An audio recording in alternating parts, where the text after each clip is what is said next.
회장 목사님, 장석진 목사님과 또 오늘 사회를 보시는 조영길 목사님, 그리고 지휘를 맡으시고 또 반주하시고 찬양으로 영광 돌리는 우리 음목 모든 회원 목사님들께 감사를 드립니다. 부족한 사람을 또 이곳에 또 초대해 주셔서 또 말씀도 전하게 주셔서 감사드리고 영광스러워 드립니다. 오늘 아주 좀 기쁜 날인 것 같아요. 이제 전반기 6월을 좀 맞이하는 그런 또 기간이기도 하고, 또 6월은 실록이 우거진 이렇게 자연을 바라보면서 참 우리 뉴욕과 뉴저지는 겨울이 좀 길었죠. 그러면서 참 오늘 이게 날씨도 따뜻한 정도가 아니고 오늘 여름이 가까워지는 그런 느낌도 또 계절을 맞이하는 것 같습니다. 그러면서 오늘 이렇게 기쁜 날은 제 아들이 둘 있는데, 큰아들은 또 이곳에서 이제 대학과 대학원 과정을 이제 마치고 한국에서 또 이제 목회 사역을 또 이렇게 하다가 또 귀국해가지고 또 왔는데, 둘째 아들이 뉴저지에서 또 예비 사역을 하고 있어요. 근데 둘째 아들이 둘째 아들을 낳았어요. 오늘 새벽에.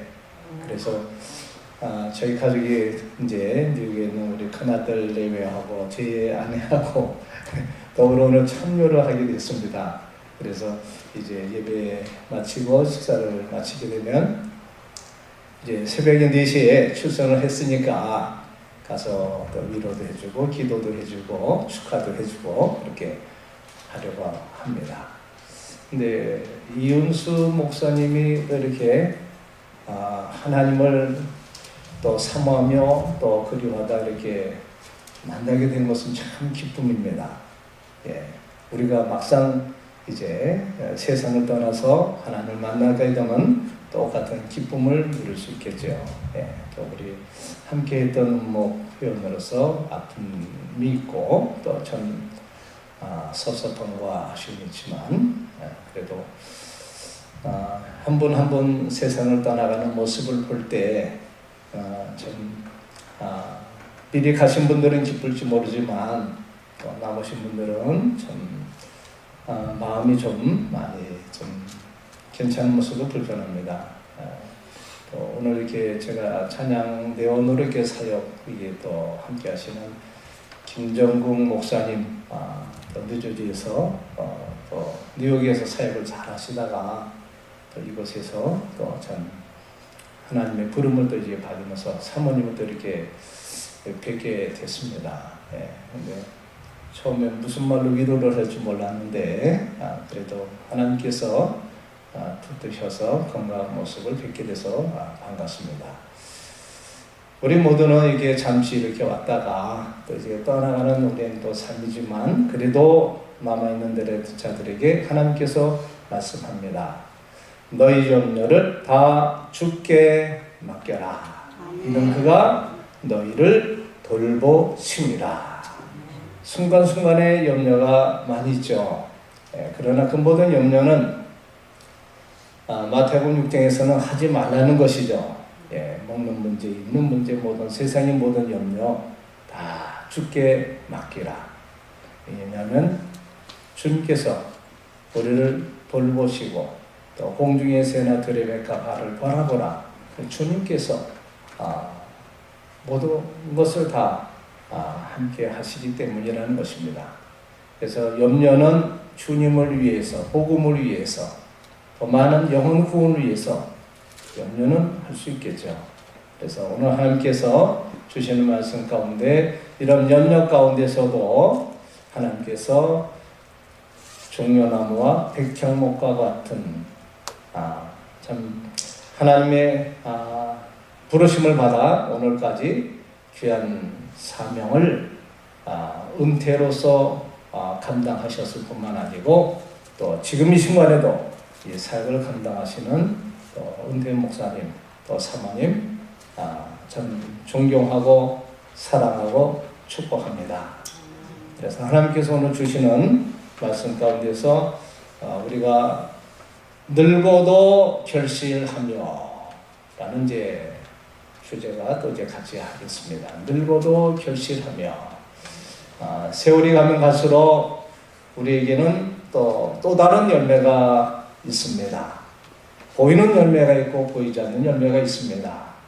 전반기에 우리의 사역이 보이는 열매였다면 또 우리 후반기의 사역은 보이지는 않지만 그럼에도 불구하고 하나님께서 우리 개개인을 통해서 보여주시는 열매가 있을 것을 기대하고 또 오늘 하루도 앞으로 주님 부르실 날까지 또 사명을 감당하라는 말씀인 것으로 제가 받게 됩니다. 종려나무는 야자수입니다. 동남아나 제주도에 또는 우리 플로리다에 가보게 되면 이제 야자수 나무를 보게 됩니다.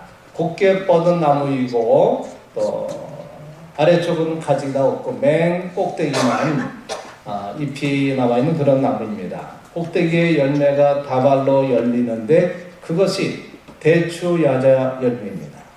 아마 중동 쪽에 여행하면서 사갖고는 물건들이 아마 그런 열매를 가지고 오기도 합니다. 종려나무는 히브리어로 다말입니다. 열매가 다발로 열려서 다산을 상징하고 그래서 여자 이름으로 쓰였습니다.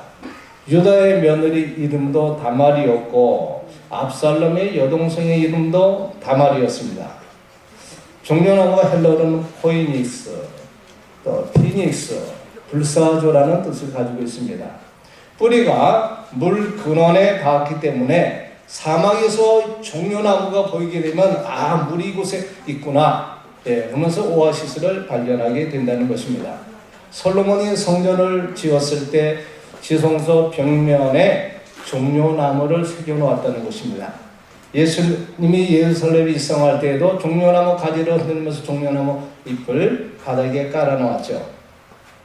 그 이유도 종려나무가 불사조를 상징하기 때문입니다. 로마의 통치 가운데 있는 이스라엘을 예수님이 독립시키기를 원하셨기 때문에 종려나무 가지를 깎아서 깔았던 것을 보게 됩니다. 이스라엘이 로마와 독립전쟁을 하게 될 때 발행한 동전에 새긴 문양도 종려나무였다는 겁니다. 그러니까 의인은 종려나무같이 번성한다는 것은 의인은 풍성한 열매를 맺으며 죽은 것 같지만 다시 살아나는 아주 강인한 생명력을 가졌다는 뜻입니다. 그럼 백향목은 어떤 나무입니까? 백은 하얗다는 것이 아니고 여기 삼나무라는 뜻입니다. 그러니까 소나무과입니다. 레바논의 1500m 높은 고산지대에서 자라나는 그 나무는 향기도 좋고 썩지 않는 나무라는 겁니다. 그래서 최고급 목재로 사용했습니다. 솔로몬이 성전을 지었을 때도 백향목으로 지었습니다. 이 수명은 2000년 내지 한 3000년 된다고 합니다. 그런데 1년에 한 1cm, 또는 2cm밖에 아주 작게 1년에 그렇게 자라난다고 말씀합니다. 그러나 이 큰 목재는 1000년 이상 자란 나무들인데 이런 나무를 잘라놔가지고 이제 레바논에는 그 나무의 상징이 국기죠. 레바논의 상징이. 근데 한 1200그루밖에 남지 않았다 그래요. 그러니까 백향목같이 빨리 성장한다는 말은 이게 빨리 성장한 게 아니고 조금씩 1000년 이상, 2000년 이상 자라나면서 쓰여졌던 나무이기 때문에 그 나무에는 하나님께서 오늘 우리에게 주시는 의미는 꾸준히 어떤 과정에서도 환난과 또 어떤 고난 속에서도 좋은 일기가 있든가 하면 그렇지 않은 일기 가운데서도 꾸준히 성장했던 나무이기 때문에 오늘날 우리가 세상의 역사를 보게 되고 또 한국의 역사를 보게 되고 한국의 현실을 보면서 하나님이 살아계시다면 그렇지만 모든 역사는 하나님이 간섭하시고 주관하시고 다스리시고 내 생각과 내 마음과 내 뜻에 맞지 않는 일이 현실이 일어날지라도 그 배후에서 역사하시는 하나님의 손길을 더 멀리 날아오게 된다면 이제 시간이 돼서 하나님의 뜻을 이해할 때가 오게 될 것으로 저는 믿습니다. 그래서 그럼에도 불구하고 우리가 대한민국을 위해서 기도하고 또 지금 새로 선임된 이게 대통령을 위해서도 기도하고 또 대한민국의 평안과 안정을 위해서 기도해야 될 줄로 믿습니다. 이렇게 뿌리를 내리고 있는 사람의 특징이 무엇입니까? 늙어도 여전히 결실하며 그럽니다. 우리의 시선과 그리고 하나님께서 우리를 기대하는 하나님의 계획이 있습니다. 자, 우리는 이제 저도 이제 은퇴를 벌써 좀 해야 될 나이인데 더 나눔없이는 은퇴가 없습니다. 제가 소속돼 있는 교단은 미국 장로교 TCBC 교단에 제가 소속이 되어 있습니다. 근데 왜 은퇴가 없어요? 제가 공부했던 NDB에 했던 신학대학원은 총신입니다. 우리 여기 신성문 목사님, 또 이렇게 선배님도 계시고, 또 권영만 목사님 여기 제가 숭실했던 선배님도 계시고, 또 연세대학원 이 동문도 이게 사모님도 계시고, 근데 우리의 모든 지금까지 과정과 또 그걸 통해서 사역을 했던 모든 사역과 그리고 앞으로의 또 지금 은퇴하면서도 하나님께서는 육신이 건강할 때든지 건강치 않을 때든지 너싱홈에 있을 때든지 하나님의 계획과 뜻이 있습니다.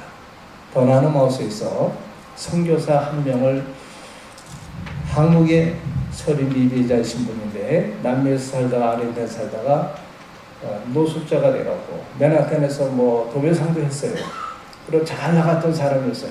그러다가 이제 좀 어려움을 갑자기 사업에 실패 여러 가지 또 좋은 친구 만나지 못해가지고 또 남은 돈 가지고 또 도망가 버리고 그래서 이제 갈 데가 없어가지고 더 나눔하우스에 입시를 했는데 그분에게는 그 할아버지 때에서부터 믿는 그 복음의 씨앗이 떨어졌기 때문에 그 아버지 때에서부터 뉴욕 성결교회를 다녔대요.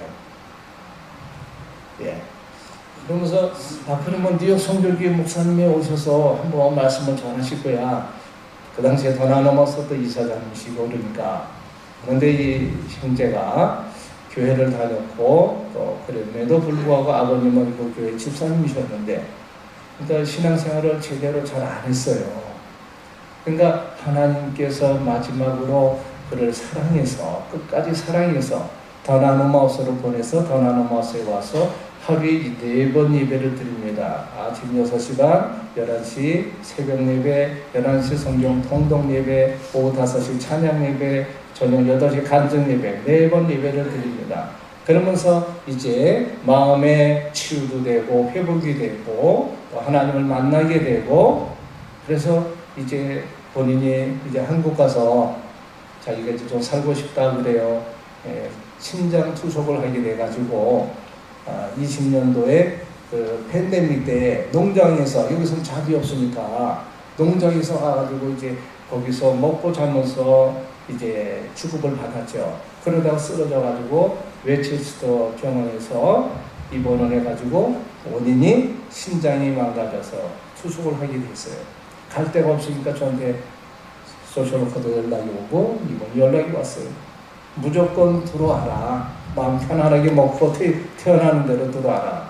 그리고 들어온 분인데 이분이 그렇게 믿음이 자라나가지고 이제 한국의 널싱홈에 선교사로 1호 선교사로 파송을 했습니다. 너는 신장 투석을 하고 더 나눔하우스에서 칼륨이 한 4 정도 돼야 되는데 9 정도가 나왔어요. 그러니까 이 사람이 갑자기 앉아서 이제 그룹 미팅을 하는데 혀가 점점 나오기 시작해요.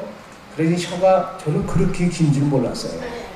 혀가 나오는데 끝까지 다 나오니까 소혀가 돼요. 얼마나 긴지. 그러니까 그렇게 하면서 옆으로 이렇게 하면서 쓰러지는 거예요. 그래서 음원실 부르고 저런 상태에서 살 수 있겠는가라는 정도가 됐는데 병원에 다행히 빨리 가서 회복이 되었어요. 그러기로 한 3번 그러는 관계가 있어서 너는 이미 하나님의 살려준 목적과 뜻이 있다. 너싱홈에 가게 되면 한국인 너싱홈에 이제 한국 지부를 세워서 이제 너싱홈도 다 또 MOU도 체결하고 그 너싱홈에 이제 가게 되면 10달 동안 무료로 이제 밥도 주고 잠도 재워주고 주민등록 회복시켜주고 그다음에 거기에 더 나아가서는 의료 이제 보험도 들어주고 그다음에 정부에서 혜택도 받게 되고 사회복지사 다 해줘요. 거기서 이제 혜택을 받고 그러니까 너는 가서 선교를 하거라. 누워있는 환자도 있고 또 휠체어 타는 환자도 있고 그런 환자들에게 너가 할 일은 무엇인가? 내 주를 가까이 하게 함은 그 찬양을 불러줘라. 그 찬양 네가 많이 알고 있는 그동안 익숙했던 찬양을 많이 불러주고 하나님 말씀을 읽어주고 그 다음에 기도해줘라. 그래서 너는 의료 선교사로 파송한다. 그래서 이런 선교사로 전하면서 파송을 했습니다. 복음을 잘 전하고 그렇게다가 조강호 집사님으로 임명도 했고 또 선교사로 파송을 해서 잘하다 지난해 이제 팬데믹 다 지나고 지난해 8월 달에 하나님의 부름을 받았습니다.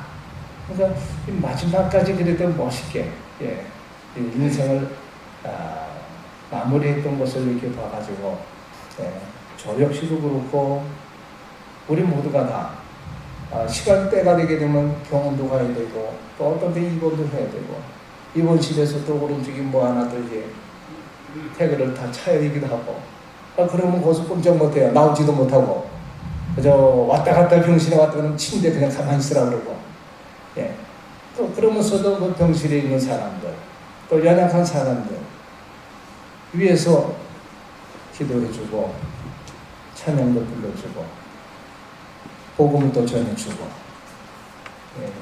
며칠 전에 만났던 정청수 목사님이 병원에서 온 체플리를 이렇게 또 아름다운 또 사역을 하신다고 그래요. 저도 이제 그런 꿈이 있습니다. 은퇴를 하게 되면 너싱홈 같은 데 가서 또 더 연약하고 또 참 의지할 것 없는 그런 상황에서 하나님을 의지할 수 있는 믿음을 가지시도록 그렇게 돕는 사역, 사람이 많든 적든 관계가 없다고 저는 생각합니다. 물론 저와 함께 생활하는 분들은 한 20-30명 정도 더 많은 곳에서 생활하고 있습니다. 그런 가운데 한 분 한 분이 의지할 데가 없기 때문에 이곳은 뭐예요? 버팀목이 없기 때문에 다 싱글해요. 여자 아니면 남자 다 싱글해요. 근데 은퇴 목사님들이 이렇게 버팀목이 돼가지고 참 우리 한인교회를 위해서 그동안 버팀목이 돼서 사역을 잘 감당하셨던 목사님, 사모님들 이제 은퇴에도 이런 사역을 또 하나님께서 또 기대하기 때문에 하나님께서는 여전히 우리 은퇴 목사님들은 하나님의 집에 심겨진 나무인 줄로 믿습니다. 늙어도 여전히 결실합니다. 하나님의 사람은 나이와 상관없이 열매를 맺습니다. 젊은 시절의 말씀과 사역의 열매를 맺으셨다면 이제 이 시간에도 지속적으로 그 열매가 지속되기도 하고 기도의 열매, 지혜의 열매, 권면의 열매를 맺고 계시게 됩니다. 목회 후배한 사람에게 갖는 격려 한마디가 지친 마음을 살릴 수 있습니다. 눈물로 드린 중보 기도 하나가 섬겼던 교회를 또는 또 다른 교회를 일으켜 세워줄 수 있습니다. 삶으로 보여주신 신실함이 다음 세대에게 믿음의 뿌리를 내려줄 수 있습니다. 은퇴는 사역의 끝이 아니고 결실의 방식이 바뀌는 시기라고 생각됩니다. 마지막으로 여러분의 삶은 여전히 하나님의 정직하심을 선포해야 됩니다. 15절에 보게 되면 시편 97편 여호와의 정직하심과 나의 반석되심과 그에게는 불의가 없음이 선포되리로다. 여러분의 삶 전체가 지금도 이제 복음을 전하고 있다고 생각합니다. 오랜 세월 동안 주님과 동행해 오신 여러분의 믿음과 그동안 수많은 인내와 순종과 그 무엇보다도 충성은 어떤 설교보다도 더 강력한 메시지라고 생각합니다. 하나님은 우리 금태 목사님들의 생애를 통해서 세상에 선포하십니다. 나는 신실한 하나님이다. 내가 정말 반석이다. 나는 불의가 없다. 그 주님을 선포하면서 또 설교관인 삶으로 말씀을 설교하시면서 하나님의 영광을 크게 드러내는 귀한 후반전이 되시기를 주님의 이름으로 축원합니다. 기도합니다. 아버지 하나님 감사합니다. 오늘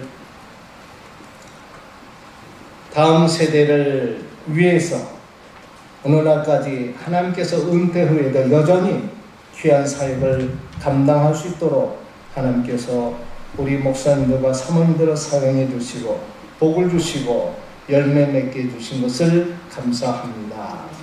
늙고도 결실하며 이 약속이 우리 목사님들과 사모님들 한 분 한 분의 삶에 풍성히 이루어지기를 기도합니다. 하나님의 일꾼으로서 교회를 세우는 기둥으로서 주님의 기쁨의 삶을 살아가는 그 모든 여정 가운데서 함께 하신 하나님, 앞으로 후반기의 모든 생애 가운데도 주님이 붙드시고 인도하시고 선한 열매 가득하게 하여 주옵시고 자손만대에 하나님의 놀라운 믿음의 계보가 계속 계승되도록 축복하여 주옵소서. 감사하며 예수님의 이름으로 기도드립니다. 아멘.